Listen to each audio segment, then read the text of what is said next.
山东济南老李夫妇都是55岁，在国企干了大半辈子，两个人加起来存了60万。你觉得这日子可以了吧？但老李给你算了一笔账，儿子在杭州准备结婚，女方呢要求有房，首付至少30-40万。老母亲80多岁，去年摔了一跤，做了髋关节置换，医保报销之后自费还花了4万多，后续的护理费还没有着落。他自己退休以后养老金的替代率只有3-4成，也就是说每个月到手只有在职时候工资的1/3左右。60万，母亲一场大病，儿子一套房子都见底了。老李不是不想花钱，是每一分钱都已经被未来的恐惧提前锁定了。老李不是个例，他是中国4亿中等收入人群的缩影。中国居民存款有151万亿人民币，人均存款突破了10万块。但2024年央行调查显示，只有 12.3% 的人觉得收入在增长，60%以上的人选择继续存钱。钱是越存越多，消费是越来越缩。2029年春晚，小沈阳在小品不差钱里头说了一句话，逗笑了全国人。钱乃身外之物，人生最痛苦的事情你知道是什么吗？人死了，钱没花了。当时所有人都在笑，但没有人想到这个段子会变成10几年以后中国经济最精准的诊断书。而扩大内需这4个字从1996年写到2026年，已经被写进了7轮5年规划，跨越了5任总理。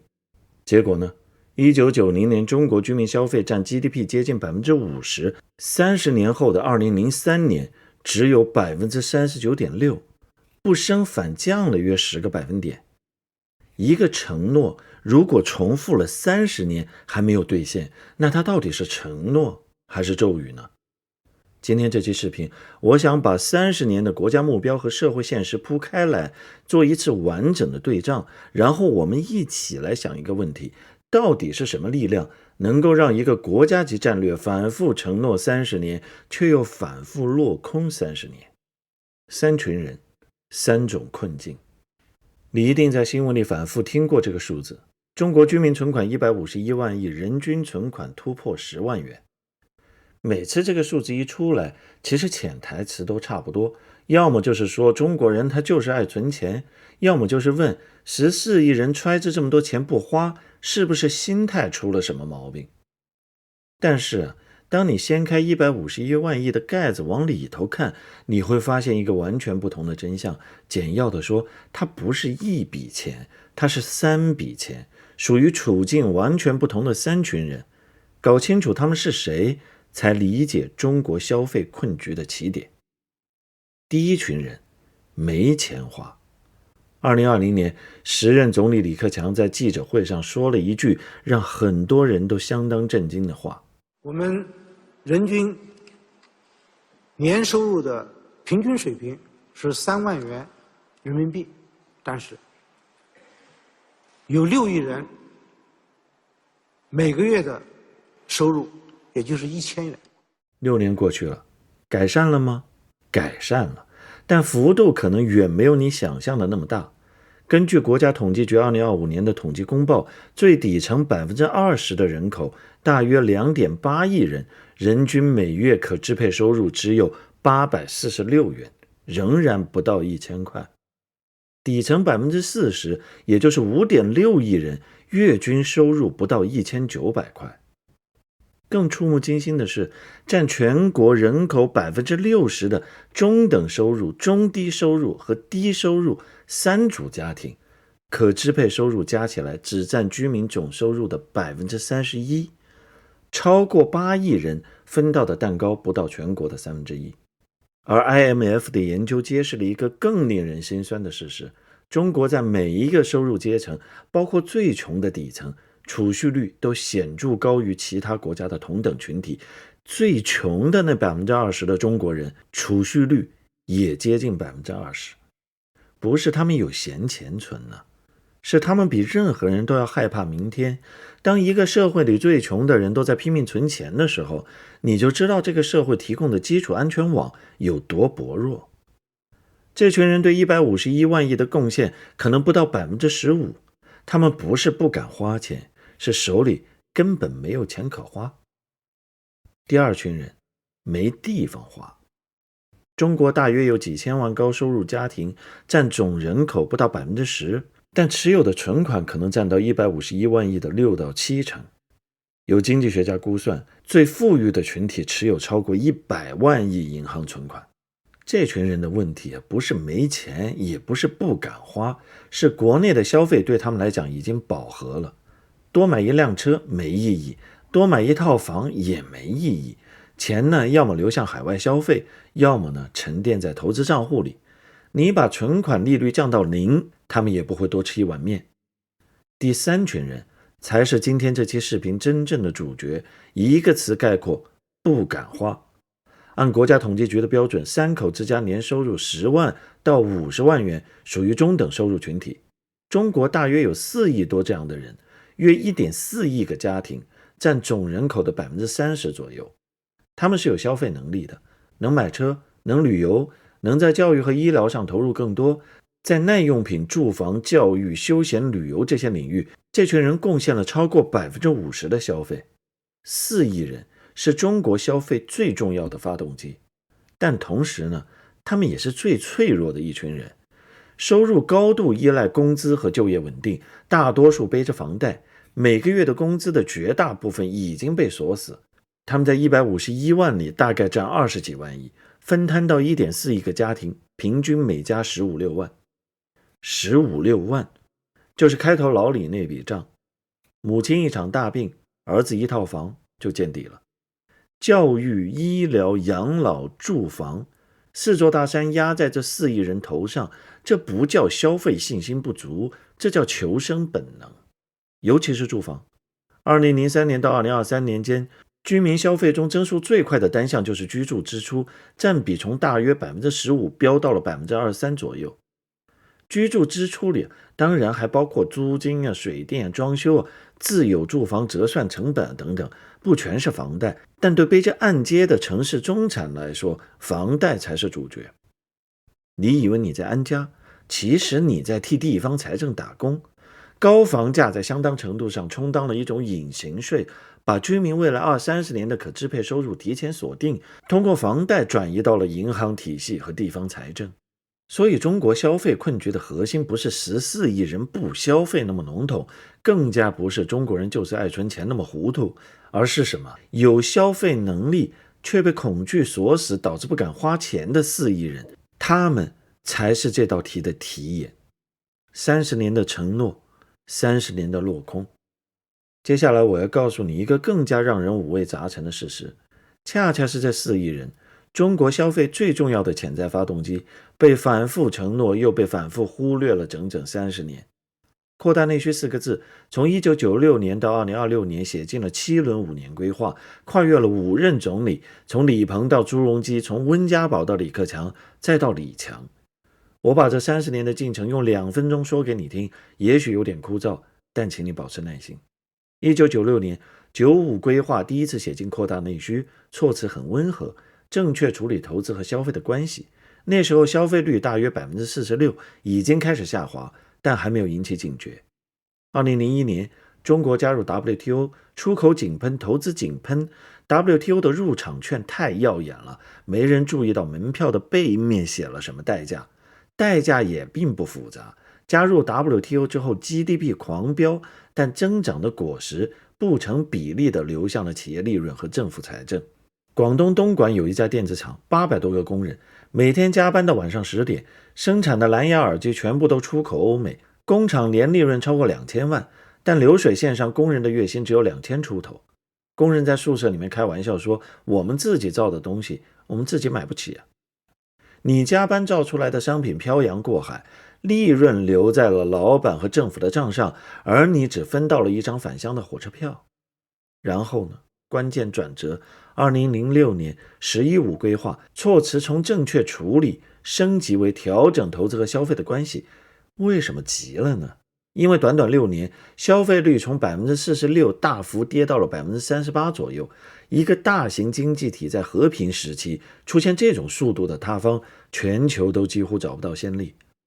此后4轮规划，我可以用一句话来概括：措辞逐渐升级，数字龟速回升。“十二五”第一次给消费设了量化指标，5年从 35.4% 回升到 38%， 与其说是进步，不如说是跌得太狠之后的微弱反弹。“13五”把消费升格为基础性作用，但供给侧改革拿走了更多资源，消费率在 38% 到 39% 之间原地踏步。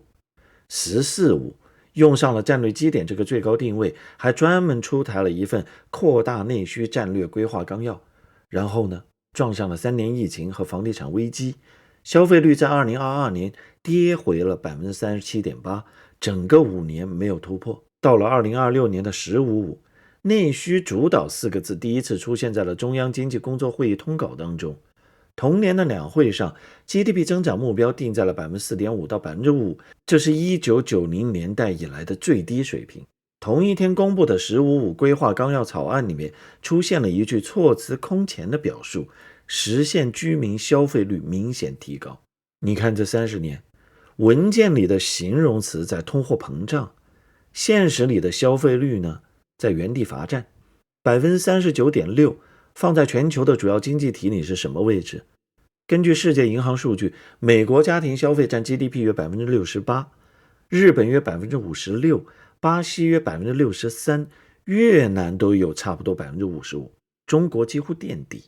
再看增长的脱节，1991年到2023年，名义人均 GDP 增长了约47倍，但城镇居民名义人均消费支出只增长了约23倍。国家财富的增长速度是居民消费增长速度的2倍，剩下那一半不是蒸发了，是去了别的口袋。经济的大巴车在高速狂奔，但普通人的钱包都跟在车屁股后面小跑，压根都没搭上车。一条不断爬升的政策焦虑曲线，一条几乎水平甚至下行的消费率实线，2条线之间越拉越大的剪刀差，这就是今天这期视频的核心谜题：药开错了对象，又涂错了地方。问题出在哪？不是没开药方，是医生给3群病人开了同一种药，还涂错了地方。先看那8亿没钱花的人。2024年和2025年，城乡居民基础养老金月最低标准各涨了20块。2026年政府工作报告里头，李强还真把这个20块当成一项正儿八经的成绩来汇报。这笔钱惠及 1.8 亿人，其中超过70%是农村老人。20元乘以 1.8 亿，财政投入不算大也不算小，但对于月收入不到1000块的人来说，每个月多20块，你让他怎么去提振消费啊？更典型的是2024年消费品以旧换新政策，1500亿超长期特别国债补贴消费者换汽车换家电，效果确实不错，带动了 1.3 万亿的销售。但这个机制的设计是什么？是你先花钱买东西，政府再补贴你。那些连花钱的本钱都没有的低收入群体，这种补贴他根本够不着。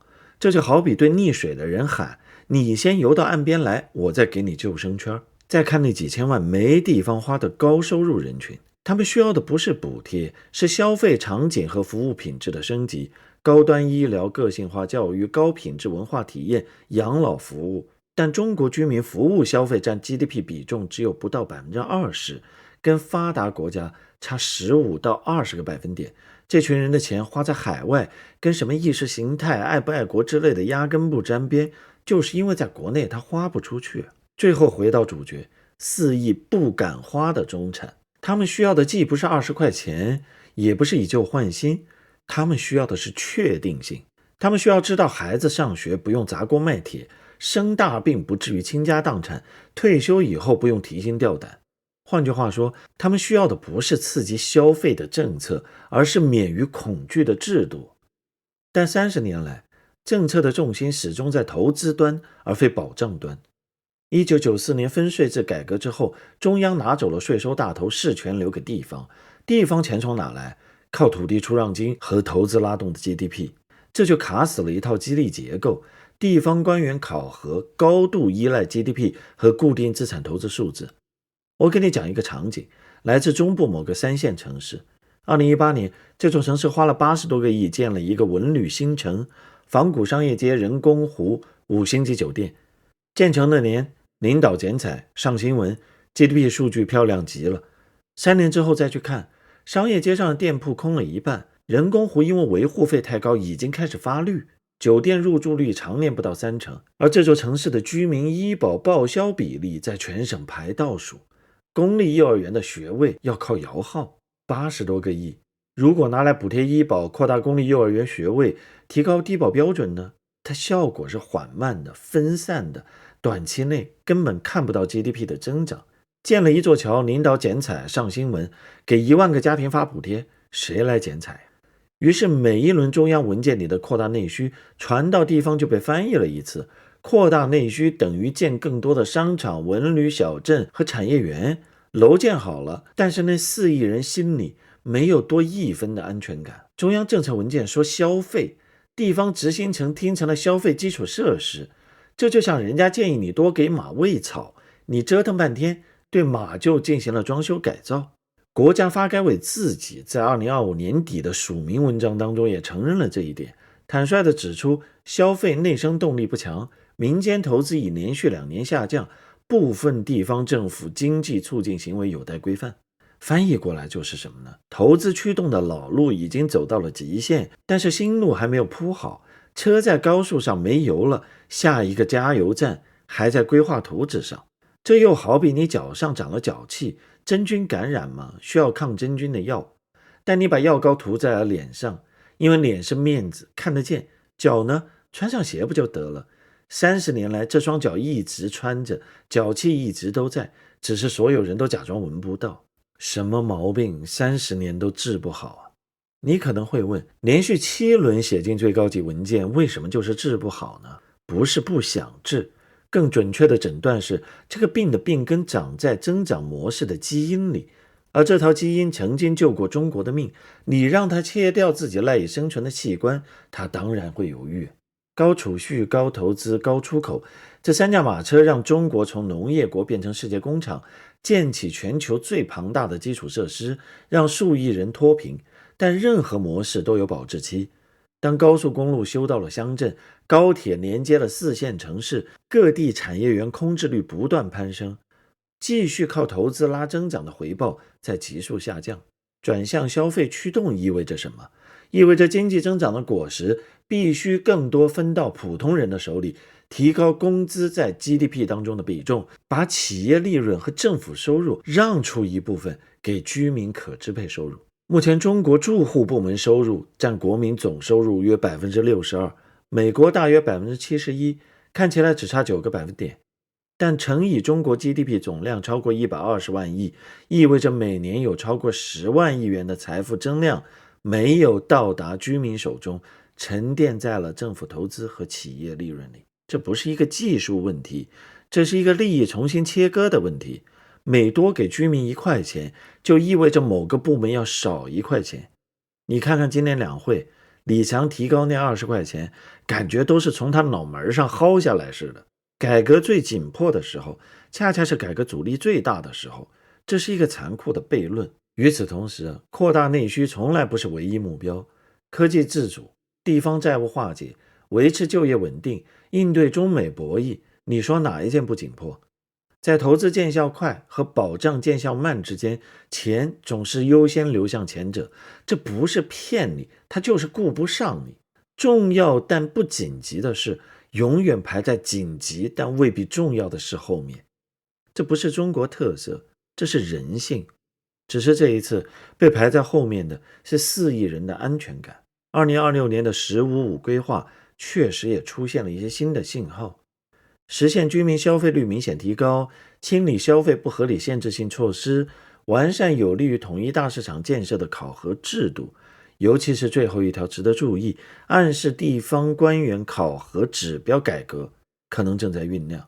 如果真的落地，那将是30年来第一次从激励机制的根源上动刀。但我必须老实讲，我不知道这一次能有什么不一样。因为过去30年的记录就摆在那里，每一轮5年规划出台的时候，都有人说这次不一样，然后5年过去，消费率还在原地，下一轮规划再用更猛的措辞重复同一个目标。不是哪一任领导不重视，每一任都写了，问题在于整个增长模式的底层逻辑对消费是排斥的。扭转它需要的不是更有力的措辞，是真实的利益重新分配，收入格局改变，社会保障的实质提升，地方考核的彻底重设，每一项都触动深层利益，每一项都极其困难。而这道题最残酷的地方在于，出题的人、答题的人和判卷子的考官，他从来都不是一群人。政策制定者出题，地方政府答题， GDP 考核判卷，而承担后果的4亿中间群体，既没有出题权，也没有判卷权，甚至连答题的机会都没有。国家的题让掌权者自己去解。